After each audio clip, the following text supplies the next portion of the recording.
So another in the middle of a night video. I'm not feeling really well. I would just talk about our health all the time, but yeah, it's a lot right now. But yeah, anyway, I called the landlord again today, and apparently they don't think that non-working refrigerator and freezer are an emergency during weekends, and the fact that I reported this not during weekends but for weekdays is not a problem. I don't know. I mean, it's so absurd just to get a laugh about it. So I don't have any refrigerator and not any freezer, and all the food is destroyed and thrown away, and I'm not so happy about my landlord. But not much I can do until Monday. But I will tell him a few things about what I think about this at Monday when he's back. Because this was just this emergency, people working with water leaks and stuff like that. I talked to right now today. So yeah, that's how things are.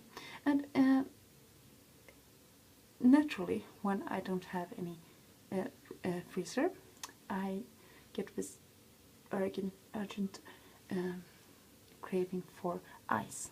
And this might sound strange, but that is something I had, like, it was the only thing I really wanted when I was pregnant with Tala. I always liked the ice and the snow and so on.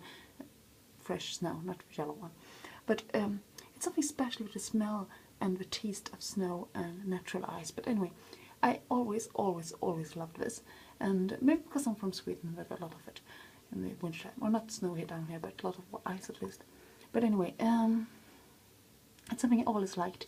But when I was pregnant with Tala, my next to youngest child, second to youngest child, I mean, I had this, huge craving for ice and snow, and I ate it a lot, all the time, and it somehow stuck with me. And my next to oldest is also love ice. We make ice cubes all the time because we don't have any ice machine or anything. We do this old-fashioned way, and we need it all the time, and especially when we're a little bit half melted and you can just chew it, and it's like, I love it. And this has affected Ro. She also loves ice, and you can give her, a bowl with ice cubes, and she eats it like it was candy. So I guess it's healthy or something. So it's a little bit odd craving, but we are like the ice eating family. And naturally, I can't have any ice right now because I don't have a fridge. And this is Ro that's pinched me, and she's like pinched like really hard. It's like, "Mommy, ouch!" It's like, yeah, guess why? It's like interesting life sometimes with a toddler. But I was watching this movie called My So-Called Dad, which I found was quite a good movie, even if it's a Swedish movie, and Swedish movies are rarely any good, but this one I liked. And it sort of made me sad because it reminded me about my pregnancies, and they've been sad in some way, all of them. There have been like big issues in the background all the time. Like the first time I was really young, I was 18, and I had a boyfriend in England, and overall it was an unstable situation in many ways, so I was like alone all the time, and were criticized by people in my school and by some part of my family and so on for having this baby. And the second time I was alone from start. It wasn't planned. It was a very bad time when it comes to education, things like that. And yeah, the third time I had been with this man for 2 years, and when I told him I was pregnant, he just disappeared.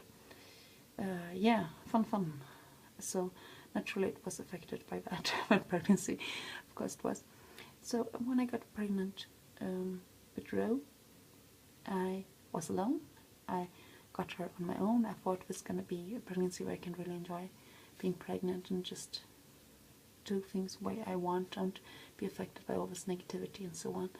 But when we had this guy who messed things up completely and who hurt me and who hurt Drew really badly. I mean, I was in an extreme stress because of him during the pregnancy, and but everybody knows you shouldn't mess with somebody who's pregnant, no matter what you think about them.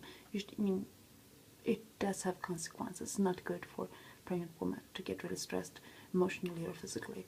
And in my case, it did affect Drew in a way, lots of ways. I mean, it affected me so badly, but I developed this heart issue, and it is. I mean, it's not like I think it was. This was very, very clearly stated by the doctors and so on that this is what caused it. It's no question about it.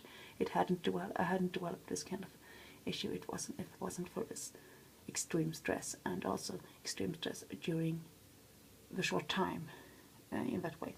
So yeah, and that heart issue and the stress together affected Roe in a lot of ways. And I mean, almost all the medical issues you see today in Roe boils down to this, what happened when I was pregnant. And it's sad. I mean, live with this. It's really sad. I mean, I don't wish the same for this person. I don't wish, because it had